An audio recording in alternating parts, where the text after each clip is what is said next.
ओम शांति।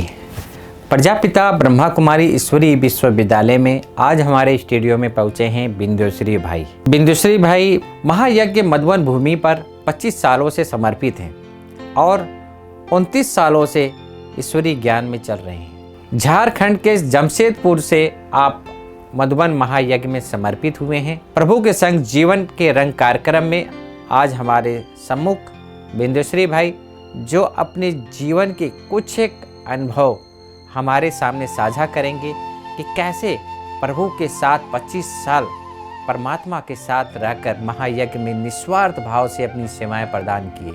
इनके विचारों के उद्गार हम सुनेंगे कि कैसे जीवन के 25 साल भगवान की भूमि मधुबन भूमि पर आपने व्यतीत किए हैं और कैसे प्रभु के साथ रहकर अपनी जीवन व्यतीत कर रहे हैं। आइए सुनते हैं बिंदुश्री भाई से। बिंदुश्री भाई ओम शांति। शांति। बिंदुश्री भाई आपका जो बचपन है वो कहाँ पर बीता? लौकिक जन्म स्थान बिहार के एक छोटे से गांव में खगड़िया डिस्ट्रिक्ट में पड़ता है, वहाँ पर हुआ था। और लौकिक माता पिता बहुत ही धार्मिक प्रवृत्ति के थे। ऐसे किसान थे लेकिन धार्मिक प्रवृत्ति के होने के कारण से बचपन से ही हमारे अंदर में भी भक्ति भावना पूजा पाठ का संस्कार भरा हुआ था। भक्ति भावना पूजा का संस्कार इतना भरा हुआ था कि 6-7 साल के उम्र से ही रामायण पढ़ना शुरू कर दिए थे। पूजा पाठ तो आधा घंटा डेली करते थे। पूजा पाठ करने के बाद ही हम फिर पढ़ाई में लगते थे या जो भी करते थे। मैंने बचपन से ही भक्ति भावना आपके अंदर थी? भक्ति भावना थी क्योंकि माता पिता पूजा पाठ करते थे, भक्ति करते थे, तो वो संस्कार हमारे अंदर में पड़ा हुआ था।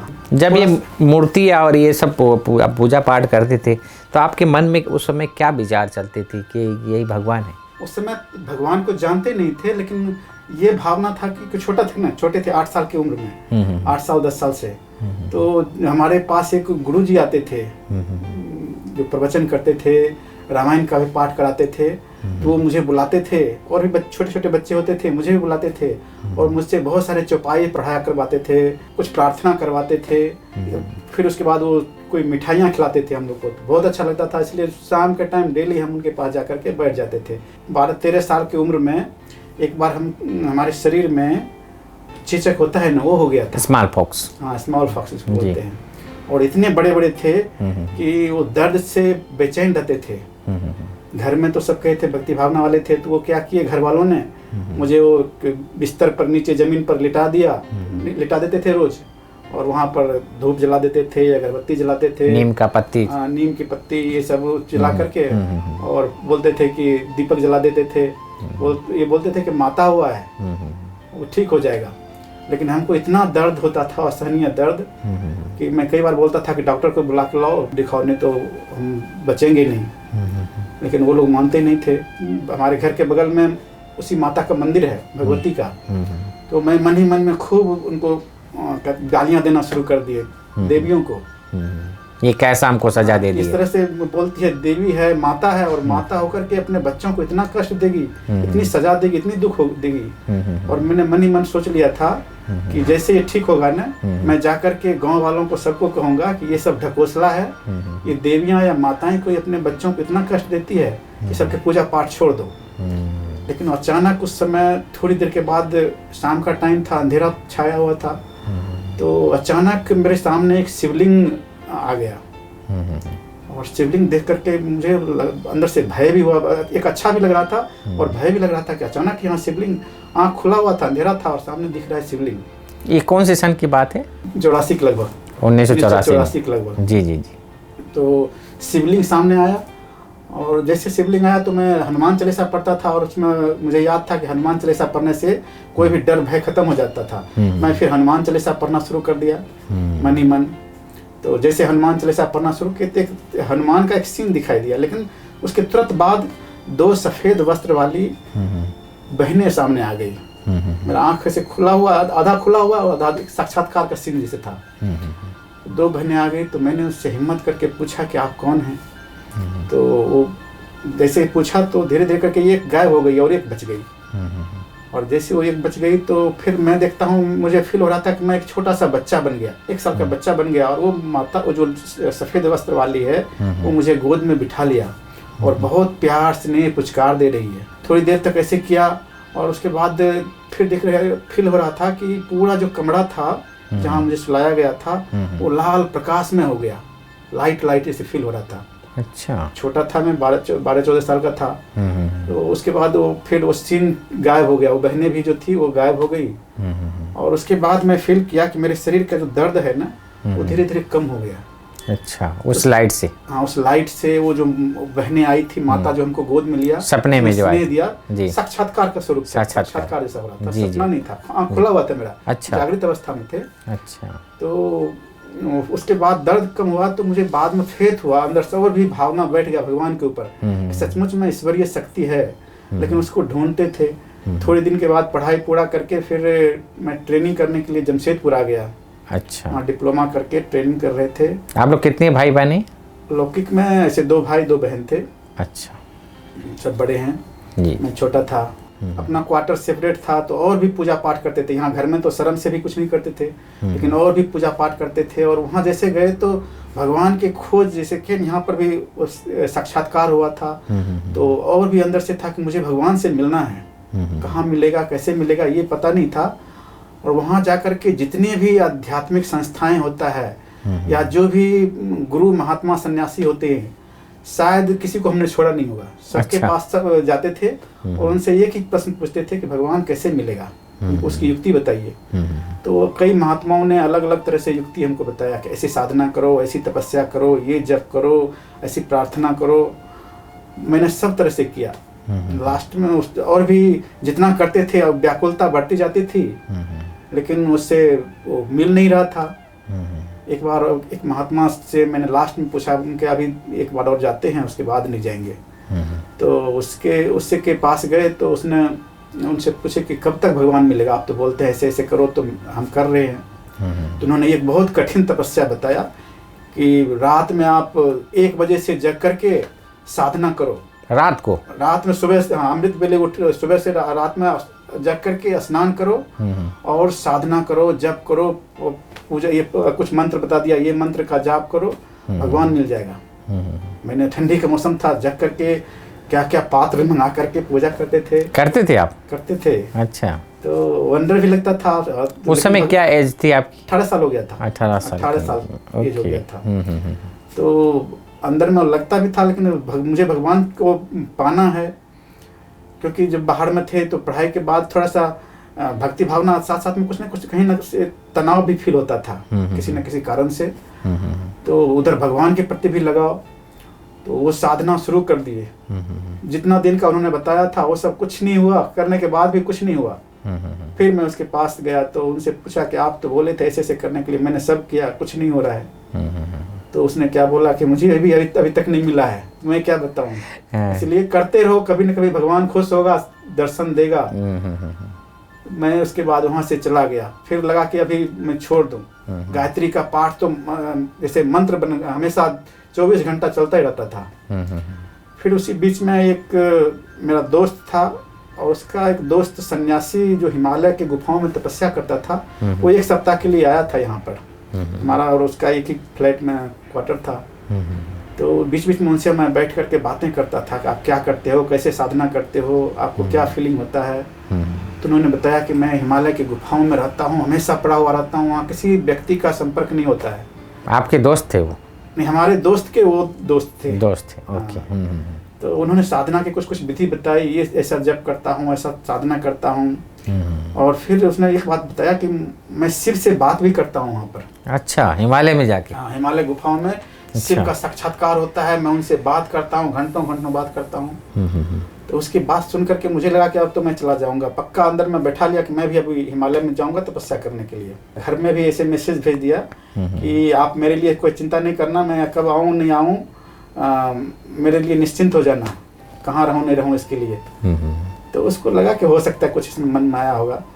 लेकिन उसी बीच में थोड़े दिनों के 10 दिन के अंदर में ये प्लान हम बना ही रहे थे मन में कि एक नवरात्रि के टाइम में मेला लगा था, बहुत बड़ा मेला, लाखों लोग वहाँ आते हैं। वहाँ पर ब्रह्मा कुमारी का एक प्रदर्शनी लगा हुआ था। बहुत सारी बहनें भाई लोग समझा रहे थे। तो हम लोग उस तरह से जैसे गए तो हमारे दोस्त लोग उसको बोला यहाँ से चलो जल्दी जल्दी, ये सब में नहीं जाना है। बाहर के सब यूथ थे ना, तो उन लोग को ये सब का अच्छा नहीं लगता है। लेकिन मुझे कुछ कुछ चीज़ें वहाँ बहुत अच्छी लग रही थी। कई किताब था वहाँ, प्रदर्शनी सेट लगे हुए थे। ये कौन से सन की बात है? 1992 के लगभग। रास्ते में जब निकल रहे थे तो एक भाई हमको पर्ची थमा दिया। अच्छा। और उसको लेकर के मैं चला गया घर। वहाँ पर जाके पढ़ते हैं तो देखा इसमें तो बहुत अच्छी अच्छी चीज़ें लिखा हुआ है। हमको भी कई तनाव की बातें फील होती थी, तो लगा इसमें तो ये सब भी चीज़ें हैं। मैं दूसरे दिन वहाँ पर फिर गया जहाँ मेला लगा हुआ था। दूसरे दिन गए तो वहाँ पर कुछ था नहीं, खाली था। तो फिर मैं पर्ची निकाला, एड्रेस देखा और एड्रेस ढूंढते ढूंढते उस एड्रेस पर गए। वहाँ दरवाज़ा खटखटाया तो वहाँ से एक कन्या निकली, सफ़ेद वस्त्र वाली। मैं जैसे कन्या को देखा तो मुझे डर लग गया कि मैं कहाँ आ गया। तो मुझे लगा कि मैं कहीं दूसरी जगह तो नहीं आ गया हूँ, गलत जगह।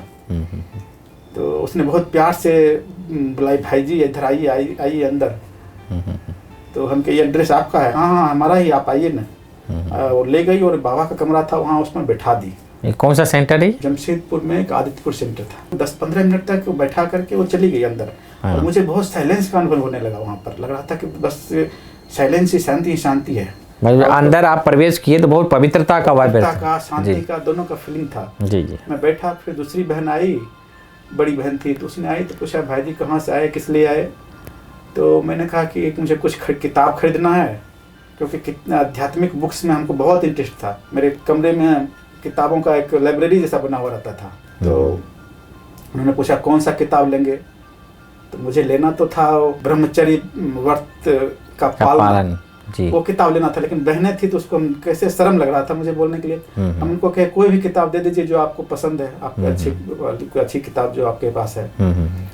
तो उसने 2 किताब दिया, एक परमात्मा कहाँ है और दूसरा जीवन हीरे तुल्य कैसे बने।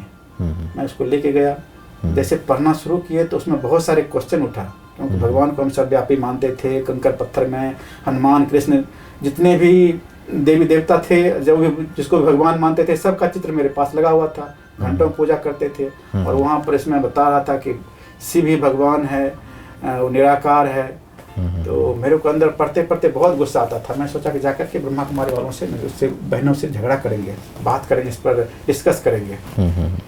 ऐसे करते करते 4-5 दिन के बाद जैसे फिर आश्रम में गए। उस दिन गुरुवार का दिन था। तो जैसे गए तो वहाँ से एक बहन ने आकर के भोग दे दी। भोग खाया तो जो क्वेश्चन हम पूछने गए थे वो सारे क्वेश्चन भूल गए। फिर बहन ने मुझे बिठा करके वो आत्मा के बारे में थोड़ा सुनाना शुरू कर दी। लगभग आधा घंटा आत्मा के बारे में बता रही थी।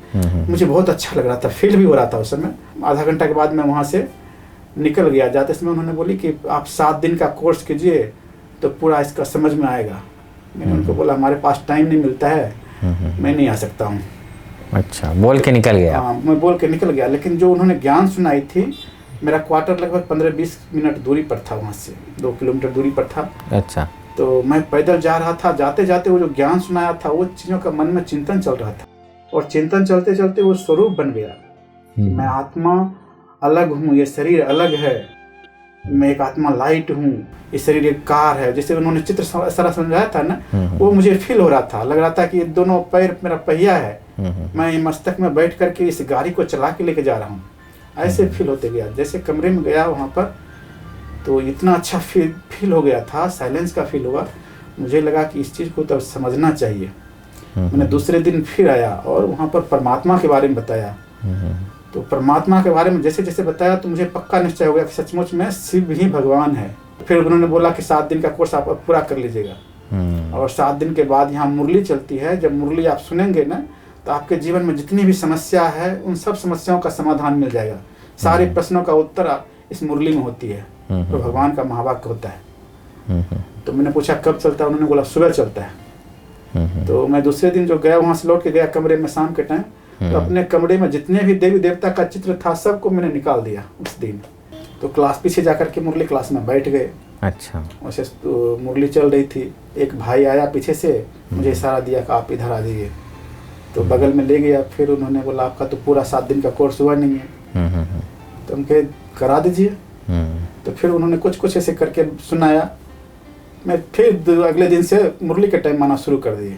और उस दिन से फिर कभी मुरली मेरा मिस नहीं हुआ।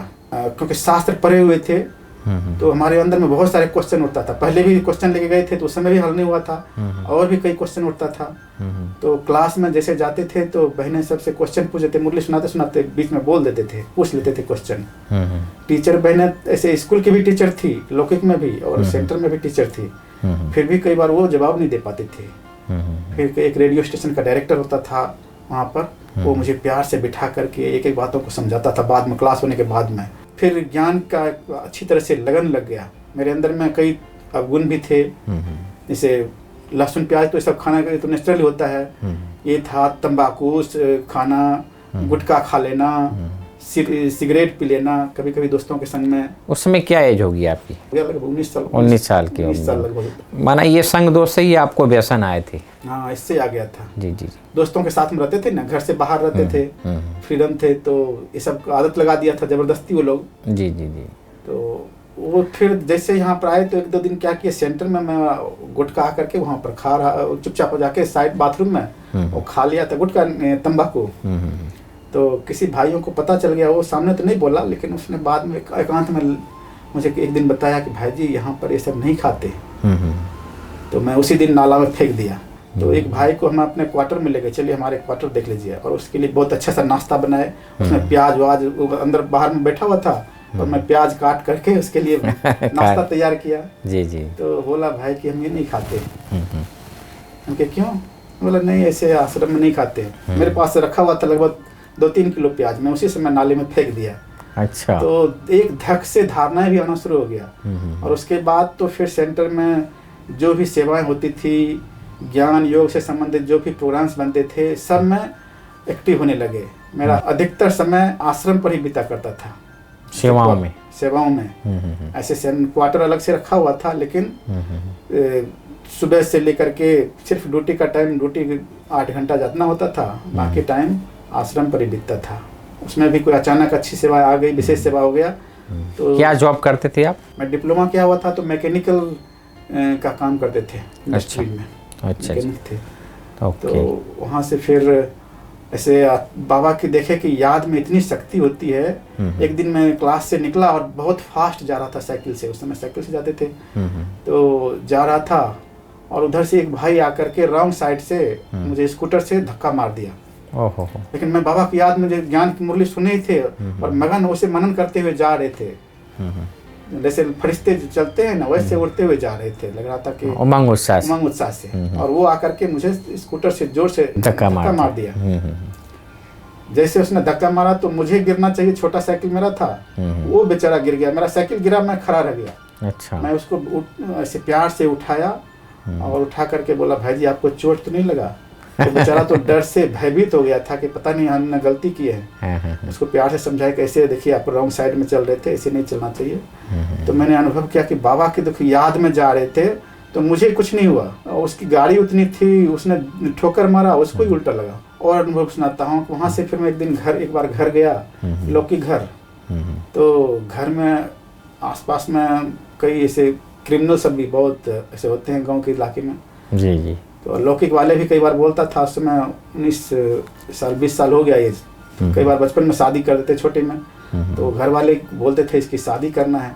वो लोग तो खुद अपने से नहीं बोलते थे, लेकिन दूसरों के थ्रू से उसने बुलवाया। तो एक क्रिमिनल आया, और क्योंकि घर वालों को तो मैं मना कर देता था, तो वो आया और उसने बोलता है कि आपको मैं किसी भी हालत में शादी कराऊंगा। अच्छा।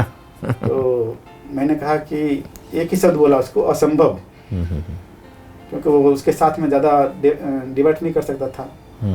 तो उसने कहा देखूंगा कैसे करता है। तो मुझे अंदर से जब वो चला गया तो मुझे अंदर आया कि बाबा के बच्चों को, भगवान के बच्चों को ये इस तरह से चैलेंज देता है, मुझे तो ये कुछ नहीं कर सकता है, और मैं इसको परिवर्तन करके दिखाऊंगा। ज्ञान की वो की आपके पास नशा था। मैंने 4-5 दिन के बाद, उसका गाँव था थोड़ा अलग, मैं उसके घर पर गया एक दोस्त को लेकर के, कुछ अपना ज्ञान की बात किताब लेकर के, कैसेट लेकर के, और जाकर के उसके घर आसपास वालों को सबको इकट्ठा करवाया, सबको ज्ञान सुनाए। उन्हीं लोगों से टीवी मंगा करके कैसेट दिखाए। सब इतने साइलेंस हो गए, चुप हो गया।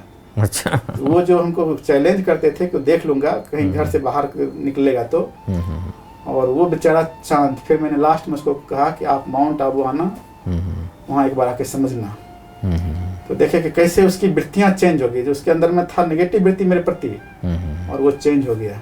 एक छोटा सा अनुभव और सुनाता हूँ। एक बार मैं एक शहर से अपने गांव से शहर गया था, वहाँ से आ रहा था, तो कैसे बाबा की याद लोगों की वृत्ति को कैसे चेंज करता है। मैं घोड़े गाड़ी से अकेले आ रहा था, तो एक गांव पड़ता है रास्ते में जहाँ की बहुत सारे बदमाश होते हैं और दिन दहाड़े लूट खसूट कर लेते हैं। कहाँ की बात है? खगड़िया डिस्ट्रिक्ट में पड़ता है। अच्छा, खगड़िया में, बिहार में? जी जी, बिहार में। जैसे वहाँ से आ रहे थे, उस गांव में पहुंचे तो एक मुख में कपड़ा बांधा हुआ व्यक्ति सामने आया। अंधेरा था तो मुझे इतना दूर से नहीं दिखाई दे रहा था, मुख में बांधा हुआ था। तो आया, उसको रोका और रोक करके वो मेरे पास में आकर के बैठ गया।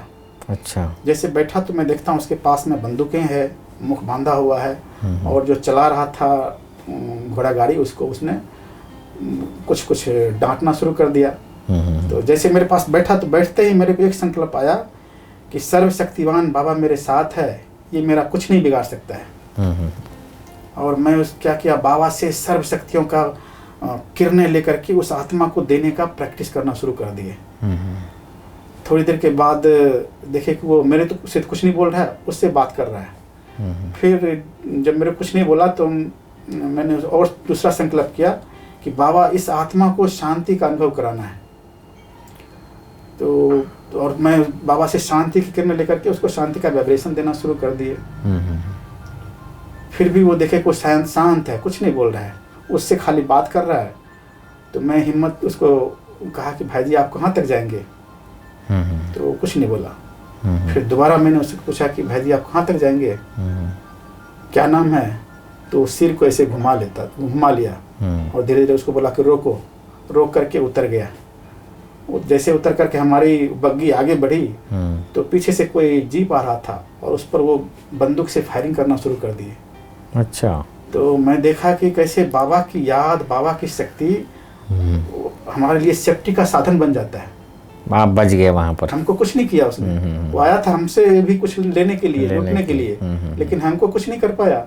और बाद में जाकर के दूसरों के साथ इस तरह से किए। तो बाबा की याद में एक बहुत बड़ा ताकत है ये, क्योंकि महायज्ञ में सेवा करने का सौभाग्य कोटों में कोई को में वो आपको मिला। सब्जी डिपार्टमेंट में सेवा करता था तो वहाँ के भाई जो भी निमित्त होते थे वो सब निश्चिंत हो जाते थे कि हमको सौंप दिया, मतलब वो काम परफेक्ट हो जाएगा। ओके। तो देखा कि विशेषता, सेवा की विशेषता भी है, ज्ञान योग भी अच्छा करता है, लगन है। तो वो सूरज भाई को मेरा चार्ट बताया कि ये इसको रखना है यहाँ मधुबन में, समर्पित कराना है। मैंने नहीं बोला था कि मुझे समर्पित होना है, लेकिन वो लोग खुद हमारे बारे में बोला कि इसको कैसे भी करके रखना है। अरविंद भाई ने कहा। अरविंद भाई कहा, और भाई लोग भी देखते थे ना, साथ में होते थे। जी जी जी। तो वो सब भी बोलता था, उनको देता था मेरा रिपोर्ट। तो सूरज भाई मेरे को शाम में बराबर बुलाते थे, अपने ऑफिस था उनका वहाँ का है, अभी भी है, वहाँ बुलाते थे, बिठाते थे, हालचाल पूछता था, समाचार पूछता था, और फिर क्या करना है, क्या लक्ष्य बनाया है, घर में कौन कौन है, छुट्टी मिल सकता है घर से। तो हम कहे घर से तो मिल सकता है लेकिन सेंटर से मिलना मुश्किल है, वो सेंटर वालों से। उन्होंने कहा ठीक है मैं बात कर लूँगा, आप अच्छी निश्चिंत होकर के सेवा करो, यहाँ ही करो, अभी सेवा करो। तो इस तरह से सेवा करना शुरू किए। फिर शांतिवन का जो कारोबार चालू हुआ तो यहाँ से भी दादियों का भी निमंत्रण आता था, वहाँ भी और कई भाइयों ने बुलाया। वहाँ से सूरज भाई से मांग किया तो सूरज भाई बोला कि उस एक भाई को भेजता हूँ जो अच्छी तरह से आपको मदद करेगा। सूरज भाई हमको बताने से पहले वो भाई मेरे पास पहुँच गया कि आपको शांतिवन के लिए बोला है, आप शांतिवन चलिए। तो मैंने कहा ठीक है, भाई जी बोलेंगे तो चले जाएंगे। तो सूरज भाई भी बोला तो उनके ठीक है चले जाएंगे, लेकिन उन्होंने ये नहीं कहा कब जाना है। लेकिन दूसरे भाई वहाँ के सब जो थे ना ज्ञान सरोवर के, तो वो बोलते थे नीचे जाएगा, वहाँ बहुत हार्ड वर्क है, वहाँ इतना मेहनत नहीं कर पाएगा, इसलिए यहाँ ही रहो। यहीं रहो। मेहनत तो कर लेंगे, ऐसा कोई बात नहीं, लेकिन फिर भी बोलता था नहीं तुम यहीं रहो ना, तुमको समर्पित यहाँ होना है तो यहीं करते हैं ना। अब उधर से वो बोलता था नहीं करो, नहीं जाओ, और दूसरे कोई भाई बोलते थे उधर जाओ। मैं थोड़ा असमंजस में था, लेकिन दूसरी बार सूरज भाई बोला तो उनके ठीक है चले जाएंगे। तो उसके बाद मैं शांतिवन आ गया। शांतिवन में उस समय 2-3 बिल्डिंग बना हुआ था यहाँ पर, जैसे लाइट हाउस, माइट हाउस, तपस्या धाम बना हुआ था। उस समय बहुत सारी सेवाएं यहाँ थी। अनाज डिपार्टमेंट का था, आटा चक्की था, टेंट था। तो सुबह से शाम तक हार्ड वर्क का डिपार्टमेंट है, बहुत जी। मेहनत तो करना पड़ता था। जी जी। और वर्क करते करते बहुत कई बार थकावट भी फील होती थी, दिन में लगता थकावट हो गया है। और जैसे शाम के टाइम एक ही योग करने का एक ही जगह था, तपस्या धाम। तो तपस्या धाम में जाते थे तो ऐसे बाबा खींच लेता था, लगता था कि आधा घंटा 1 घंटा तक शरीर से डिटैच होकर के सूक्ष्म वतन पहुंच गए। सारा थकान बाबा आधा घंटा में बाबा इतनी मालिश खत्म हो पालिश जाता। कर देता था ना, पूरा रिलैक्स करके फिर नीचे जैसे शरीर में आते थे। और जैसे तपस्या धाम से बाहर आए तो लगता था कि चेहरे में रौनक आ गई। इसीलिए पूरे कहते हैं हल्के कि मेडिटेशन को मेडिसिन भी कहा गया है। जी जी। तो कैसे देखते थे, इतनी हार्ड वर्क और उतनी ही योग में अच्छी स्थिति बाबा अनुभव करा देता था। बिना मालिश पालिश किए हाँ। ही हमको योग के वाइब्रेशन से मालिश जी। पालिश बाबा कर देता था। हार्ड वर्क से हार्ड स्थिति कैसे बनती है, जी जी जी। ये प्रैक्टिकल अनुभव करते थे। जी जी। क्योंकि कभी हम जिंदगी में बोरी नहीं उठाए थे, 100 किलो का बोरी उठाना कई बार पड़ जाता था। दिन में भी कई आटा चक्की चलाना है, टेंट लगाना है, बहुत सारे काम होता था। जैसे दादी शांतामणि थी, बाद में यहाँ आई शांतिवन, तो उनकी पालना, उनका प्यार, उनको जैसे वो तो माँ जैसे लगती थी। हम लोग कई बार उनके कमरे में ऐसे खुले चले जाते थे, खुले मतलब उनको दरवाजा खटखटाए बिना ही उनके कमरे में चले जाते थे, चाहे वो लेटी हुई है बैठी हुई है, और उनके कमरे में जाकर के बैठ के प्यार से बातें करते थे। कुछ भी काम कारोबार की बात है, कुछ पुरुषार्थ की बातें भी है। यहाँ के डायरेक्टर थे वो। डायरेक्टर थे दादी शांतामणि। और वो देखते थे कि अनाज सफाई का सेवा चलती थी, तो दादी कई बार खुद आकर के हम लोगों के पास आकर के बैठ जाती थी। हम कुर्सी दे देते थे उनको और वो बोलती थी हम भी सेवा करेंगे। वो ले लेती थी थाली और अनाज सफाई करती थी। अच्छा, अनाज विभाग में। अनाज विभाग में आकर के। अच्छा। और जैसे उनको देख करके फिर जो भी भाई बहन यहाँ के भी होते थे, मधुबन वाले भी, तो वो सब भी आकर के बैठ जाते थे सेवा करने के लिए। तो कैसे देखे, दादियाँ खुद कर करके सिखाती थी। तो हम लोग को भी लक्ष्य रहता है कि हम भी यहाँ जितना अपना तन को मन को सफल करें और ईश्वरीय सेवाओं में जितना अपने भाग्य बनाएं, सबसे बड़ा भाग्य है। विदेशी भाई, आप इस ज्ञान मार्ग में इतना लंबे समय तक चले, आपके प्रेरक कौन है? भगवान की खोज थी, जिसके कारण से जिसको हम खोजते थे वो डायरेक्ट यहाँ आकर को मिल गया। लेकिन समर्पित होने का प्रेरणा जो है ना, जी, भाइयों लोगों तो दिया, लेकिन फिर भी अंदर में संशय होता था।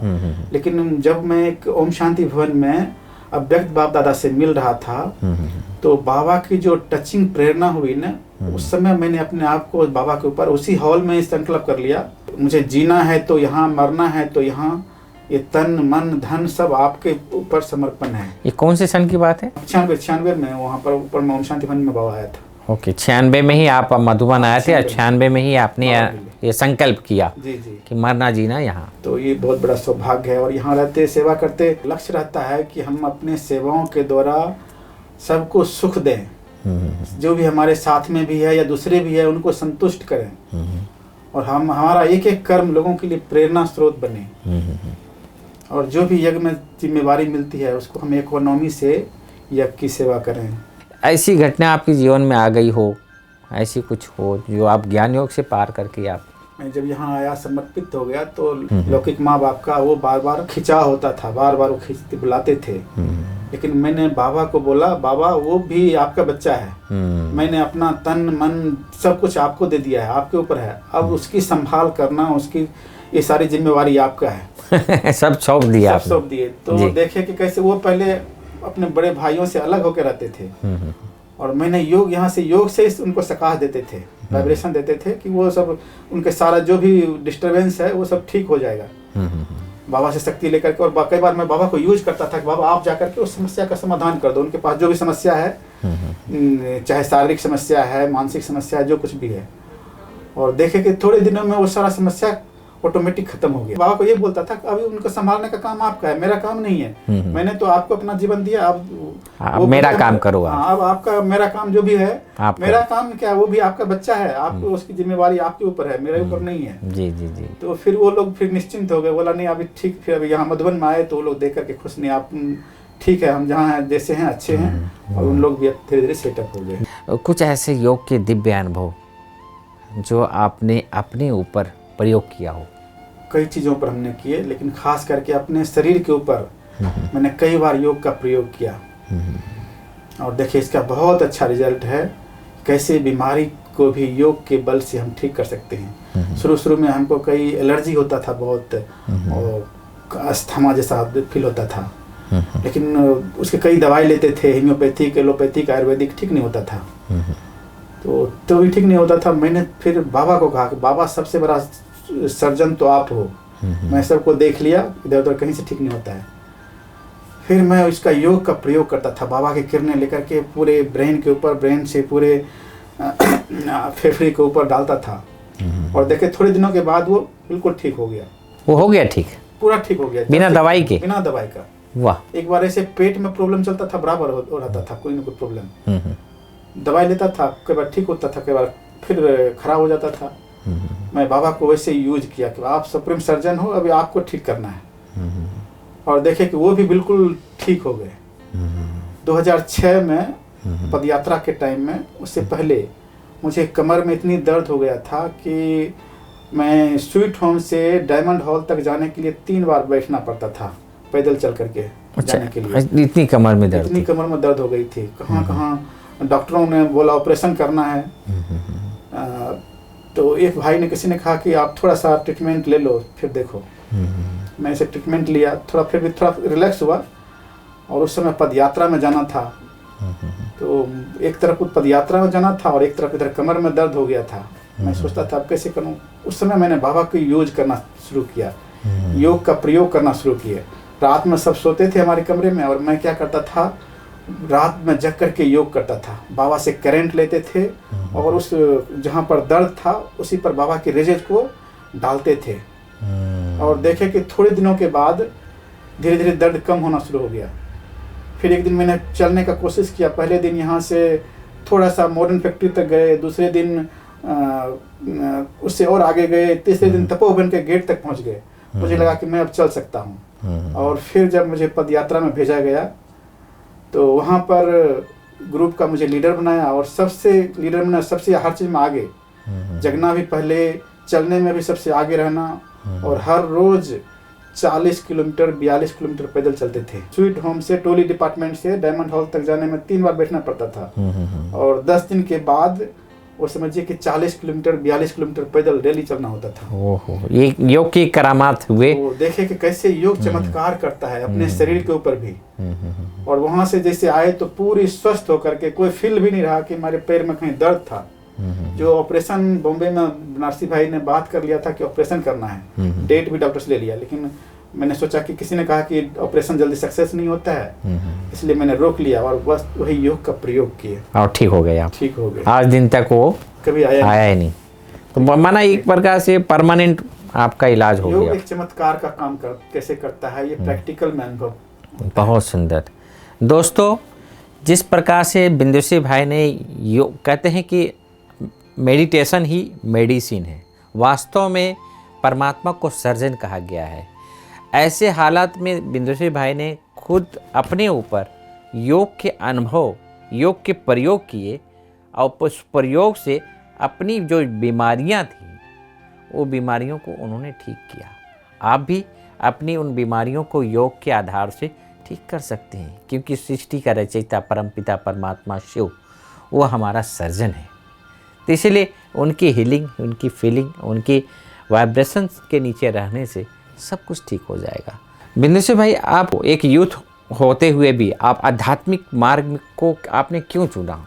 ऐसे ज्ञान में आने से पहले तो बहुत सारा संकल्प था कि मैं बहुत बड़ा पोस्ट पर अच्छे जॉब करूं, नौकरी करूं, दुनिया की बहुत सारी चीज़ें का सपना था। लेकिन जैसे ज्ञान में आए तो फिर पूरा ही बुद्धि चेंज हो गया कि मुझे अब इस तरफ चलना है। लेकिन फिर भी पहले से कई जगह एप्लीकेशन डाला हुआ था। एक जगह मेरा एग्ज़ाम था, पूरे इंडिया से 2 स्टूडेंट को सिलेक्शन करना था, और लगभग 100 स्टूडेंट उसमें एग्ज़ाम दिया था। 80% से तो ज़्यादा नंबर वालों को लिया था। सब चीज़ में मेरा सिलेक्शन हो गया। उसमें 2 स्टूडेंट में सिलेक्शन हो गया। उन्होंने बोला कि मेरे को एक इंटरव्यू में उसने पूछा था कि आप इस चीज़ को क्यों सेलेक्ट करना चाहते हैं। क्या सेलेक्ट किया था आपने? डिफेंस डिपार्टमेंट का मैकेनिकल का, मतलब हमारा जो डिप्लोमा किए हुए थे ना, जी उसी से जुड़ा हुआ था जी। मैंने एक ही शब्द बोला कि मुझे देश का सेवा करना है, और वो भी निस्वार्थ भाव से। मुझे ये क्षेत्र लगता है कि यहाँ पर निस्वार्थ भाव से और देश की सेवा करने का अच्छा चांस मिलेगा। तो उसने इसे सिलेक्शन तो कर लिया, लेकिन ज्ञान मुझे मिला हुआ उसमें 1 महीना ही हुआ था। तो उसने बोला कि कल आप सुबह आकर के ज्वाइनिंग करना है। सब बहुत सारे कागज तो उसने रखा भी था। फिर बोला कुछ आप कल ओरिजिनल लेकर के आना, और कल ज्वाइनिंग आपको ट्रेनिंग के लिए भेजेंगे आपको। तो मैं रात में जब गया वहाँ पर जहाँ रुका हुआ था, तो रात भर इतना रोना आया, जीवन में मैं पहली बार रोया था उतना। अच्छा। कि एक बार तो इधर भगवान मिल गया है, मैंने अपना लक्ष्य अपने बदल लिया कि मुझे तो भगवान की अब सेवा करना है, और दूसरी तरफ इधर ऑफर मिल रहा है नौकरी का। उस रात में पूरी रात सोया नहीं, और पूरी रात अपने आप से क्वेश्चन करता रहा, कभी रोता रहता था, कभी क्वेश्चन करता था। अंत में मैंने फैसला कर लिया कि मुझे जॉब नहीं करना है। यदि वो जबरदस्ती भी, अभी मान लीजिए मेरा से कुछ कागज वागज वहाँ है, यदि बोलेगा भी तो मैं 1 सप्ताह के लिए जाऊंगा, फिर वापस चला आऊंगा। मैंने पक्का निश्चय कर लिया। लेकिन सुबह रात भर जगे नहीं थे, सुबह लेट स्नान करते करते फिर लेट हो गया। मैं गया, थोड़ा देर से गया, तो उसने बोला, वहाँ के जो प्यून सब थे, बोला कि भाई जी आपको बहुत देर से मैं इंतजार कर रहा, कितने बार आपका अनाउंसमेंट किए। देखिए आप दूसरा भाई को एक जो था तो उसको बुलाया है। मैंने उसको वहीं से उसको कहा ठीक है बाय बाय, उसको किया, और वहाँ से वापस आ गए। यहाँ आए तो कई भाई लोग जो क्लास में थे बोले क्या हुआ, तो हमने कहा कि जो हुआ अच्छा ही हुआ, उसमें ज्ञान तो आ गया था ना। जी जी। और देखे कि थोड़े दिनों के बाद मुझे मधुबन से एक तरह से बहन जी लेकर के निमंत्रण आया, सेवा करना है। जी जी। तो लक्ष्य तो था देश सेवा का, और स्पिरिचुअलिटी थी पहले से, और भगवान के प्रति समर्पण भावना था। तो इस लेकर के मुझे यहाँ पर एक अच्छा चांस मिला, और यहाँ आकर के मुझे लगता है कि मैं सचमुच में अपना तन मन सब सफल कर रहा हूँ, और बाबा की सेवाओं के द्वारा अपने आप को बहुत निश्चिंत रखता हूँ। और अच्छे अच्छे कई योग के तो बहुत सारे प्रयोग करे, कई प्रकृति के ऊपर। अभी कुछ दिन पहले हम लोग योग कर रहे थे एक दिन मनमोहनी वन में। जी जी। कुछ भाई लोग थे, और अचानक बरसात नहीं हो रहा था। कई लोगों ने बोला कि हम लोग योग करते हैं, बरसात नहीं होता है। हम कि आज चलो हम लोग योग का प्रयोग करते हैं बरसात के लिए। और रियल में अब कहीं पूरे उस समय बहुत दिन से नहीं था बरसात, और योग किया। उसके बाद जैसे हम रूम पर वापस आते हैं कि जोर से मूसलाधार बरसात होना शुरू हो गया था। संकल्प से सिद्धि कैसे होती। बहुत सुंदर। विंध्यश्री भाई, आप 25 साल यज्ञ में आप बाप दादा की पालना लिए, हम अपने जीवन से लोगों को क्या रिटर्न दें? हमारा यही लक्ष्य रहता है हमेशा कि जो कर्म हम करेंगे हमें देख करके और करेंगे।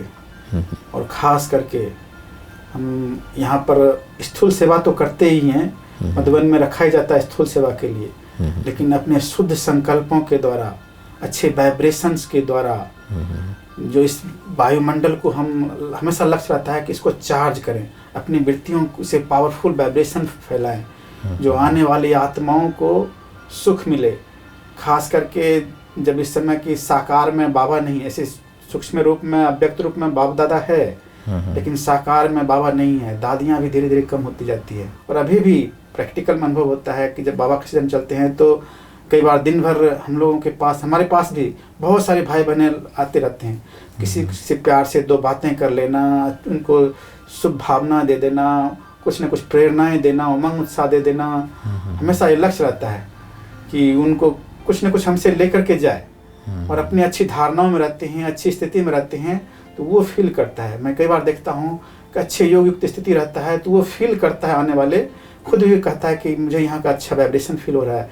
1-2 बार तो कई भाई बहने बोलते हैं कि मुझे तो यहाँ आते ही साइलेंस के फील होती है। तो हम अच्छी स्थिति में रहते हैं तो हमको कुछ बोलने की जरूरत नहीं पड़ता है, वो ऑटोमेटिक वो वायुमंडल में फैलता है और लोग कैच कर लेते हैं। लाइट की किरणें चारों तरफ जाती है और वो कैच करते हैं। क्योंकि वर्तमान समय स्थूल सेवाएं तो है ही, इसके लिए रखा ही है, लेकिन जो वृत्ति से हम सेवा करते हैं, वाइब्रेशन के द्वारा सेवा करते हैं, हम सबको अनुभव है कि बाबा मम्मा ने जो पांडव वन में वाइब्रेशन फैलाया है उसका आज हम लोग अनुभव करते हैं कि किस तरह से किया है।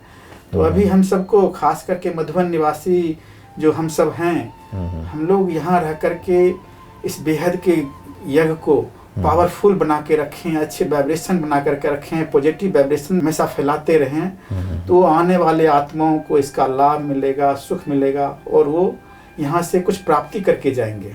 बिंदु भाई, आज जो हमारे दर्शक हैं, युवा पीढ़ी हैं, आज सारा विश्व जो है लॉकडाउन में हुआ पड़ा है, हर व्यक्ति घर पे बंद है। ऐसी स्थिति में कई लोग डिप्रेशन में जा रहे हैं, कोई बीमारी में जा रहे हैं, कोई कोरोना से पीड़ित हैं। ऐसे बहुत सारे हमारे व्यूअर्स जो हैं वो कह रहे हैं कि आप तो मधुबन में हैं, लेकिन हम मौज का अनुभव घर में रहते हुए कैसे करें। मुझे भी कई भाइयों का, कई बहनों का भी फ़ोन आया, कई तो बहुत परेशान होते हैं और फिर कहता है कि मुझे तो बहुत बंधन में हो गए।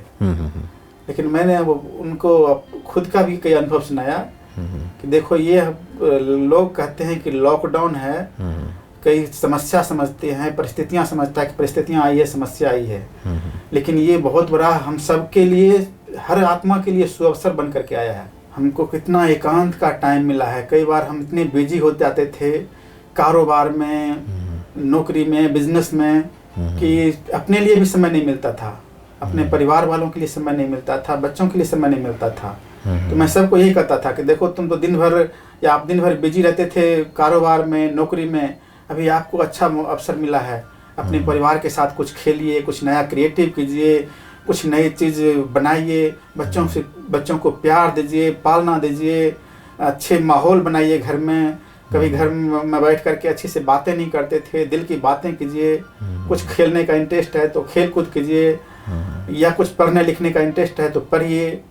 कई ज्ञानी योगी भाई होते थे तो उनको मैंने कईयों को योग की टिप्स बताया कि आप बैठ करके इस समय योग कीजिए। हम लोग भी यहाँ मधुबन में कैसे योग करते हैं, आप भी योग का वायुमंडल बनाइए। किसी को मुरली पढ़ने के लिए कि आप मुरली पढ़ो, ऐसे उससे पॉइंट निकालो, सिलेक्शन करो।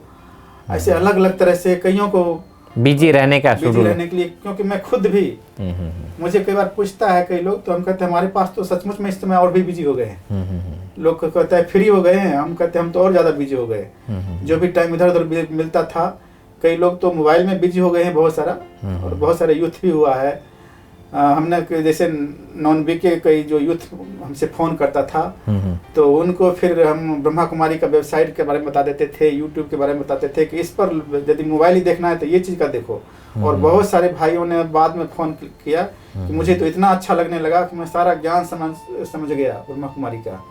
कई ये बोला कि मैं तो योग के गीत सुन सुन करके मगन रहता हूँ। तो ये लॉकडाउन भले संसार के लिए समस्या है, लेकिन किसी किसी को जो इसको यूज कर रहा है, उपयोग कर रहा है, उसके लिए सुअवसर में परिवर्तन होने वाला है। और हम लोग तो खास करके मधुबन में इसका बहुत फायदा ले रहे हैं। ये अवसर है हम साइलेंस वालों के लिए।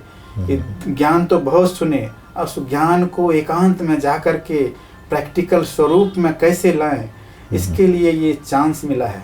इसलिए हम इस एकांतवास को, साइलेंस को और भी बढ़ाएं और उसका बेनिफिट लें अपने जीवन में। विदुषी भाई, आज की युवा पीढ़ी को आपको क्या संदेश देना चाहेंगे कि वो अपने आप को सुरक्षित कैसे करें? तो ऐसे युवा एज जो होता है ना, उस समय अपने जीवन का निर्णय करने का उम्र होता है, वो कहाँ अपने आप को ले जाना चाहे ले जा सकते हैं। लेकिन खास करके जो अपने को पॉजिटिव बना के रखते हैं, कुछ अच्छे लक्ष्य बना कर रखा हुआ है, तो एक तरह से साइंस के साधन से जितना उसको अवॉइड करते हैं और पॉजिटिविटी को हमेशा, हर नेगेटिव बात को पॉजिटिव में लेते हैं, तो हम उससे आगे बढ़ जाते हैं। क्योंकि छोटे युवाओं में इतनी जोश होता है कि कोई भी बात थोड़ा सा सुना, चाहे नेगेटिव या पॉजिटिव, जिस चीज़ को लेना चाहेंगे वो बहुत जल्दी कैच करता है। तो हम हर नेगेटिव को पॉजिटिव में लेकर के आगे बढ़ सकते हैं। बहुत सुंदर। दोस्तों, आज जिस प्रकार से हमारे बिंदुश्री भाई ने बहुत सारे अनुभव की, बहुत सारी ऐसे जीवन की गाथा आपके सामने प्रस्तुत किए और अपने अनुभव के आधार से योग के बहुत सारे अनुभव आपके सामने साझा किए। ऐसे अनुभव जो हमें मेडिसिन, जो हम दवाई खाते हैं उससे हम मुक्त हों, उससे लिए हड्डी निश्चय चाहिए परमात्मा के साथ। जब तक हमारा हड्डी निश्चय परमात्मा के साथ नहीं होगा, तब तक हमारी ये हड्डियाँ मजबूत नहीं होंगी। हमारी ये मांसपेशियाँ शीतल और पावन नहीं होंगी। इसके लिए हमें योग के प्रयोग करने के लिए पहले स्वयं को हमें शुद्धिकरण करना ज़रूरी है और उस शुद्धिकरण के आधार पर ही हमारा ये जीवन श्रेष्ठ होगा। हमारे बिंदुश्री भाई ने योग के बहुत सारे अनुभव आपके सामने साझा किए। आप खुद अपने घर में रहकर इस लॉकडाउन में आप उसका प्रयोग करें और अपने आप को सशक्त और संपन्न बनाएं। हम आशा करते हैं कि यह एपिसोड आपको बहुत अच्छा लगा होगा। आपके जो भी सुझाव होंगे हमारे कमेंट्स बॉक्स में जाकर अपने जो भी कमेंट्स हैं आप ज़रूर दें। और मधुबन की बगिया के ऐसे बहुत सारे फूल हमारे मधुबन में हैं। हमारे दिव्य पुरुष बिंदुश्री भाई की तरह कई ऐसे प्रतिभा के ध्वनि हमारे मधुबन में आज भी हैं। हम आपके सामने फिर एक नए व्यक्तित्व के साथ नए फूल बाबा के बगिया के फूल लेकर हाजिर होंगे। तब तक के लिए हमें इजाज़त दीजिए। ओम शांति। ओम शांति बिंदुश्री भाई। ओम शांति। ओम शांति।